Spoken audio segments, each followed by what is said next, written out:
بلکہ اس کے اندر تواضع آئے گی، پھر وہ سوچے گا نہیں میں کچھ نہیں ہوں، میں کچھ نہیں ہوں، میرے اندر جو بھی کمال ہے وہ سب کچھ اللہ کا دیا ہوا ہے۔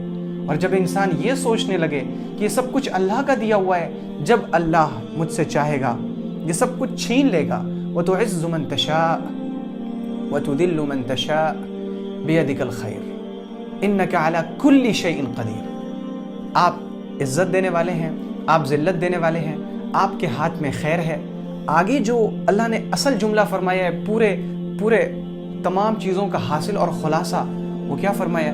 اِنَّكَ عَلَى كُلِّ شَيْءٍ قَدِيرٌ، اے میرے رب آپ ہر چیز پر قادر ہیں، آپ اس پر قادر ہیں کہ آپ مجھ سے یہ خوبصورتی، یہ مال و دولت، یہ خاندان، یہ عزت، یہ حشمت، یہ جاہ، یہ جلال، یہ مرتبہ، یہ تقوی، یہ حسن سلوک، یہ زکوٰۃ، یہ صدقہ، یہ حج، یہ عمرے، یہ تلاوت، یہ تسبیح، یہ ذکر، یہ استغفار، یہ ہر چیز کا اہتمام، یہ اللہ والوں سے محبت، سب کچھ آپ چھین لینے پر بھی قادر ہیں۔ جب انسان اس چیز کو اپنے اندر بٹھا لے گا، اپنے دل اور دماغ کے اندر ان چیزوں کو ڈال لے گا کہ نہیں یہ سب کچھ اللہ کا دیا ہوا ہے، پھر وہ تکبر نہیں کرے گا، وہ تواضع کرے گا۔ انسان تکبر کیوں کرتا ہے؟ اس لیے کہ وہ بڑا ہو جائے، وہ اپنے آپ کو بڑا اس لیے سمجھتا ہے کہ میں بڑا ہوں۔ پیغمبر صلی اللہ علیہ وسلم نے حدیث میں بڑا بننے کا طریقہ بیان فرما دیا۔ آپ نے فرمایا من تواضع للہ رفعہ اللہ، جو اللہ کے لیے جھکتا ہے نا اللہ اسے بلند کرتا ہے۔ بلندی چاہیے، جتنی بلندی چاہیے اتنا ہی جھکیے، جتنا جھکیے گا اللہ تعالیٰ اتنی ہی بلندی، اتنی ہی شان، اتنی ہی رفعت، اتنی ہی عزت عطا فرمائے گا انشاءاللہ۔ تو ہمیں چاہیے کہ ہم تکبر کے اس مرض کو اپنے دل کے اندر سے نکالیں، اور تکبر کا مرض ہمارے دل کے اندر سے کیسے دور ہوگا؟ اس کے لیے ہم یہ یاد رکھیں کہ اللہ تعالیٰ قرآن میں فرماتا ہے ان اللہ لا يحب المستکبرین، اللہ تعالیٰ تکبر کرنے والوں کو پسند نہیں کرتا۔ تو اگر میں تکبر کروں گا، میں اگر اپنے آپ کو بڑا سمجھوں گا، میں دوسروں کو چھوٹا سمجھوں گا، تو اللہ تعالیٰ مجھے پسند نہیں کرے گا۔ میں ان لوگوں میں شامل نہیں ہونا چاہتا جن سے اللہ نفرت کرتا ہے۔ دوسری چیز یہ یاد رکھی جائے، صحیح مسلم کی روایت ہے، پیغمبر صلی اللہ علیہ وسلم نے فرمایا لا يدخل الجنة احد فی قلبه مثقال حبة من خردل من کبر، کہ اللہ رب العزت کسی بھی ایسے شخص کو جنت میں داخل نہیں فرمائے گا جس کے دل کے اندر رائی کے دانے کے برابر بھی تکبر ہو۔ اور پھر یہ بھی یاد رکھا جائے کہ اللہ رب العزت نے خود فرمایا الکبر ردائی والعظمت ازاری، کہ تکبر میری چادر ہے، تکبر اللہ کی چادر ہے۔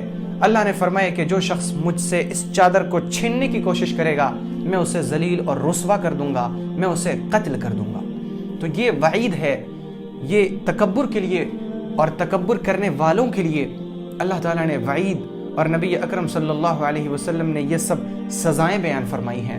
میں ان لوگوں میں شامل نہیں ہونا چاہتا جو اس سزا کے مستحق ہوں گے۔ تو ان چیزوں کو حاضر کر کے اپنے دل سے اس بڑائی کو نکالا جائے کہ میں کچھ ہوں، ہمیشہ اس چیز کو اپنے دل و دماغ میں بٹھایا جائے میں کچھ نہیں ہوں، میں کچھ نہیں ہوں۔ اور فارسی میں ایسے کہتے ہیں ہیچم دان، کہ مجھے کچھ مت جانو، بھائی میں کچھ نہیں ہوں۔ بہت سی بار انسان کا بہت بڑا امتحان ہوتا ہے، لوگ آپ کے پاس آئیں گے، کہیں گے آپ بہت متقی ہیں، آپ بہت پرہیزگار ہیں، آپ ایسے ہیں، آپ ویسے ہیں، آپ ویسے ہیں۔ اس وقت انسان کو چاہیے کہ اس کا دل لرز جائے اور وہ کہے یا رب یہ شخص میرے بارے میں اچھا گمان، اچھا خیال رکھتا ہے، آپ اس کے گمان پر مجھے پورا اتار دیجئے۔ آپ جانتے ہیں کہ میں کیسا ہوں، من آنم کہ من دانم، میں خود جانتا ہوں کہ میں کیسا ہوں۔ میرے اندر تو عیوب ہیں جو بھرے ہوئے ہیں، وہ تو اللہ کی ستاری ہے کہ اس نے میرے عیبوں پر پردہ ڈال رکھا ہے۔ تو ہم کبر کے، تکبر کے اس مرض کو اپنے اندر سے دور اس طرح کریں کہ سب سے پہلے ان چیزوں کا استحضار کریں جو اللہ تعالیٰ نے تکبر کرنے والوں کے بارے میں فرمایا، اور پھر ہم یہ سوچیں کہ یہ جو کمال میرے اندر ہے، یہ جو کوئی خوبی میرے اندر ہے، یہ میری اپنی ہے یا اللہ کی دی ہوئی ہے؟ ظاہر ہے کہ آپ اس نتیجے پر پہنچیں گے یہ خوبی تو اللہ کی دی ہوئی ہے، تو پھر ہم کیسے بڑے ہوئے؟ اللہ چاہے تو اسے بھی وہ خوبی دے دے، اللہ چاہے تو اسے بھی وہ خوبی دے دے، ہم کیسے بڑے ہوئے؟ اس میں ہماری بڑائی اور ہماری شان کیا جب ہماری وہ خود کی خوبی ہے ہی نہیں؟ اور پھر انسان یہ سوچے کہ اللہ تعالیٰ نے یہ خوبی جو مجھے دی ہے میرے لائق ہونے کی وجہ سے دی یا پھر یہ اللہ کی عطا اور اس کی بخشش ہے، تو آپ اس نتیجے پر پہنچیں گے کہ نہیں میں لائق نہیں ہوں، یہ تو اللہ کا فضل ہے۔ جب یہ فضل اللہ کا ہے تو یہ فضل اللہ کسی اور پر بھی کر سکتا ہے، تو پھر اس میں آپ کی بڑائی کہاں سے، آپ کی شان کہاں؟